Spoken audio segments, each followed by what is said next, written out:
5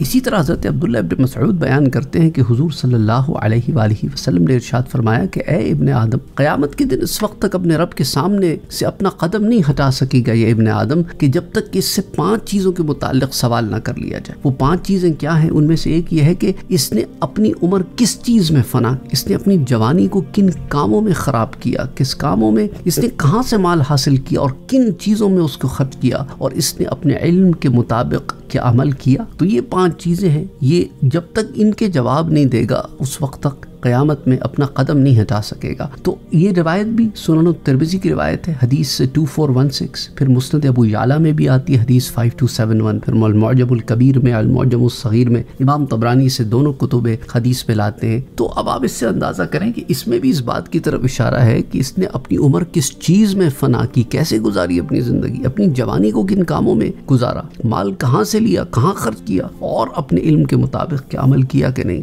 اچھا، اسی طرح حضرت انس رضی اللہ تعالیٰ عنہ بیان کرتے ہیں کہ حضور صلی اللہ علیہ وسلم نے فرمایا کہ اللہ تعالیٰ جس شخص کی عمر اسلام میں 40 سال تک پہنچا دے، اللہ تعالیٰ اس سے کئی قسم کی بلاؤں کو دور کر دیتا ہے، جزام کو، برس کو، اور شیطان کے غضبناک کرنے کو۔ اور اللہ تعالیٰ جس شخص کی عمر اسلام میں 50 سال تک پہنچا دے، اللہ اس پر حساب کو آسان کر دیتا ہے۔ مسند البزار کی روایت ہے حدیث 3587 اور اسی طرح مجمع الزوائد میں امام حیثمی سے لاتے ہیں حدیث 17561۔ اچھا، اسی طرح حضرت انس سے ایک روایت آتی ہے کہ اللہ تعالیٰ جس شخص کی عمر اسلام میں 50 سال تک پہنچا دے، اللہ تعالیٰ اس سے تخفیف کے ساتھ حساب لیتا ہے، یعنی آسانی کے ساتھ حساب لیتا ہے، اور اس کو اللہ کی طرف ایسی توبہ اور رجوع عطا فرماتا ہے جو اس کو پسند ہے۔ اور جس شخص کی عمر اسلام میں 70 سال تک پہنچا دے، اس سے تمام آسمان والے اور زمین والے محبت کرتے، اور جس شخص کی عمر اللہ تعالیٰ اسلام میں 80 سال تک پہنچا دے، اللہ تعالیٰ اس کے گناہ مٹا دیتا ہے اور اس کی نیکیاں لکھ دیتا ہے۔ اور جس شخص کی عمر اللہ تعالیٰ اسلام میں 90 سال تک پہنچا دے تو اللہ اس کے گناہ بخش دیتا ہے، وہ زمین میں اللہ کا قیدی ہے اور قیامت کے دن وہ اپنے گھر والوں کی شفاعت کرے گا۔ اس روایت کو مسند البزار میں روایت کیا گیا حدیث 3588۔ پھر امام حافظ جو ہے، امام حافظ الہیثمی جو ہے، انہوں نے کہا ہے کہ حدیث امام بزار نے 2 سندوں سے روایت کی ہے، اور اس میں ان میں سے ایک سند کے رجال ثقہ ہے۔ اور پھر مجمع الزوائد میں حدیث 17562 یہ روایت آتی ہے، پھر مسند ابو یعلا میں آتی ہے، بلکہ مسند ابو یعلا میں تو یہ روایت کئی دفعہ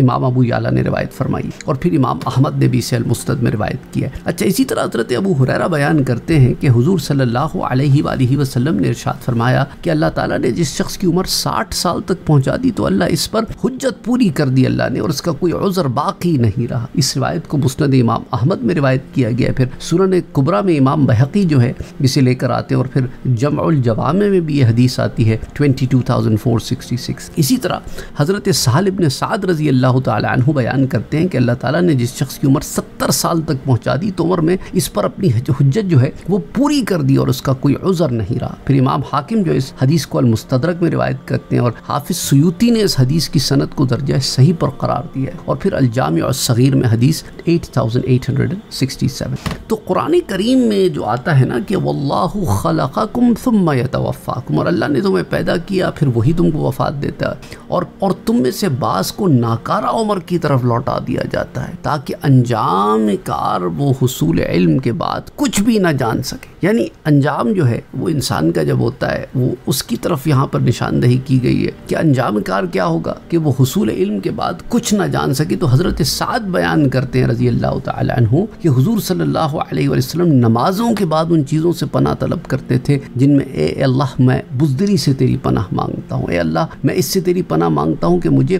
ناکارہ عمر کی طرف لوٹا دیا جائے، اور میں دنیا کی آزمائش سے تیری پناہ مانگتا ہوں، اور میں عذاب قبر سے تیری پناہ مانگتا ہوں۔ یہ صحیح بخاری کی حدیث ہے، روایت ہے حدیث نمبر 2822، اور پھر مسند امام احمد میں بھی آتی ہے حدیث 1345۔ اسی طرح یہاں پہ جو ناکارہ عمر ہے نا جس کو آپ کہتے ہیں ارذل العمر، اس کی تشریح میں علامہ بدر الدین عینی فرماتے ہیں کہ یعنی انسان اس قدر بوڑھا ہو کہ کمزور ہو کر اپنے بچپن کی ابتدائی حالت میں لوٹ آئے ہو، اس کی سماعت، سننے کی قوت، دیکھنے کی قوت اتنی کمزور ہو جائے، اس کی عقل کام نہ آئے، اسے سمجھ کوئی بات نہ آئے، وہ فرائض بھی نہ ادا کر سکے، اپنی ذاتی کوئی کام بھی نہ کر سکے، اپنی پاکیزگی اور صفائی کا خیال بھی نہ رکھ سکے، اور اپنے گھر والوں پر بوجھ ہو جائے اور وہ اس کی موت کی تمنا کرنے لگے، اور اگر اس شخص کا گھر بار نہ ہو اور وہ بالکل تنہا ہو تو اس سے بڑی اور کیا مصیبت ہوگی۔ یعنی اس عمر کو ناکارہ عمر کہتے ہیں۔ اللہ محفوظ رکھے، آمین یا رب العالمین۔ تو عمدۃ القاری میں جلد نمبر 14 صفحہ 167-168 پر آپ اس حدیث کی یہ شرح بیان فرماتے ہیں۔